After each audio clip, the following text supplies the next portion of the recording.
දැයක් ගොඩ නගන්නට යහපත් සමාජයක් යහපත් පුරවැසියෙක් රටට දායාද කරන්නට අද දවසේදීම ඔබ හමුවේ මේ හෙළන වදන් පෙළ ඔබගේ හදවත් නැමැති පොළව මත රෝපණය වේවා. මේ හිමිදිරි උදෑසනේ මාගේ එකම ප්‍රාර්ථනයයි. එසේනම් අවසරයි ඔබ සියලු දෙනාගෙන් දෙමාපියන් යන මාතෘකාව ඔස්සේ වදන් පෙළක් ඔබ හමුවේ තැබීමට. එසේනම් සහෝදරවරුනි මම මාගේ මාතෘකාව මෙසේ ඛණ්ඩනය කරගන්නම්.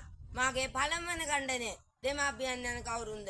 මාගේ දෙවන ඛණ්ඩනය දෙමාපියන්ට අද සමාජයේ උදා වෙලා තිබෙන තත්ත්වය කුමක්ද? ඒ වගේම මාගේ තුන්වන ඛණ්ඩනය අපි කොහොමද දෙමාපියන්ට හොඳ විදියට සලකන්න ඕනි? එසේනම් සහෝදරවරුනි මම මාගේ පළමුවන ඛණ්ඩනය වෙත යොමු වෙන්නම්. දෙමාපියන් යනු කවුරුන්ද?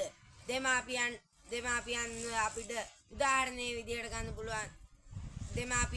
දෙමාපියන් අපිට කොච්චරනම් දේවල් සිදු කරනවාද? අපිට කන්න බොන්න, අඳින්න පළඳින්න, ඒ වගේම අපි ඉපදුන්දා ඉඳන් මැරෙනකම්ම අපගේ හෙවණැල්ල වගේ ඉන්නේ මේ ආදරණීය දෙමාපියන්. මේ දෙමාපියන් පිළිබඳ අපි පුංචි හෝ විදියකට හිතලා තිබෙනවාද කියලා ඔබටත් සිතන්න කාලය ඇවිල්ලා.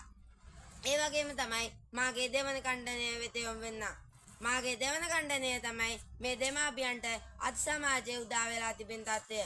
අද සමාජයේ දෙමාපියන් දිහා බැලුවට පස්සේ දෙමාපියන් ඉන්නේ වැඩිහිටි නිවාසවල, මහල් නිවාසවල, ඒ වගේම පාරවල් ගාන තමයි මේ දෙමාපියන් සිටින්නේ. අපි මේ දෙමාපියන් හොඳින් ආදරෙන් රැක බලා ගන්න ඕනි. අපිව පුංචි කාලේ ඉඳන් දෙමාපියන් හොඳින් බලාගත්තා වගේ අපි දෙමාපියන් හොඳින් බලා ගන්න ඕනි. ඒ වගේම තමයි මම මේ අවස්ථාවේදී මතක් කරන්න ඕන අජාසත් රජතුමාටත් තමන්ගේ දෙමාපියන් පිළිබඳව මතක් වෙන්නේ ඔහුටත් පුතෙක් ඉපදුණා. ඒ වගේම තමයි මේ අද සමාජයේ ගත්කල මේ සමාජයේ කොච්චරනම් මිනිසුන් දෙමාපියන්ට නොසලකන දරුවන් ඉන්නවද? ඒ වගේම ඒ අතරින් 10% පමණ තමයි දෙමාපියන්ට සලකන දරුවන් අපිට බලා ගන්න පුළුවන් වෙලා ඉන්නේ. එසේනම් සහෝදරවරුනි මම මාගේ තුන්වන ඛණ්ඩනය වෙත යොමු වෙන්න.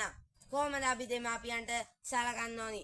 අපි දෙමාපියන්ට සලකන්න ඕනි ඔවුන් අපි පුංචි කාලේ ඉඳන් බලාගත්තා. ඔවුන් අපිට අඳින්න පළඳින්න, කන්න බොන්න, ඒ වගේම මුදල් ලබා දුන්නා. ඒ වගේම අපි ඔවුන්ට අවශ්‍ය බෙහෙත්, ඒ වගේම ඔවුන්ට අවශ්‍ය ඇඳුම් පැළඳුම්, ඒ වගේම ඔවුන්ට අවශ්‍ය කරන කෑම බීම අපි ඔවුන් ළඟටම ගිහින් දෙන්න ඕනේ. මෙච්චර දේවල් කළත් අපිට දෙමාපියන් අපිට සිදු කළ ණය අපිට ගෙවලා ඉවර ගන්න බෑ. මෙත්තා කරුණා මුත්තා උපේක්ෂා යන සතර බ්‍රහ්ම විහරණය පිහිටා තිබෙන්නේ ඔබගේත් මගේත් ආදරණීය දෙමාපියන්ටයි මහා බ්‍රහ්මයාටයි පමණයි. උන්වහන්සේලා හරියට මේ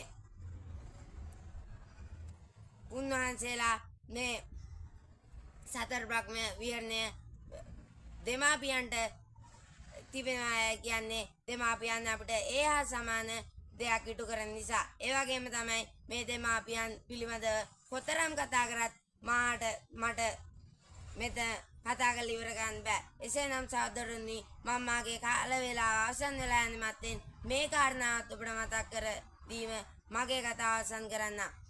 අද සමාජයේ දෙමාපියන්ට සලකන්නේ නැත්තරෝ කොච්චර හිටියත් අපි මෙතන ඉඳන් අපි හිතාගමු අපගේ දෙමාපියන්ට අපි හොඳින් සලකමු කියලා. එසේනම් ඔබ සැමට සම්මා සම්බුත් සරණයි.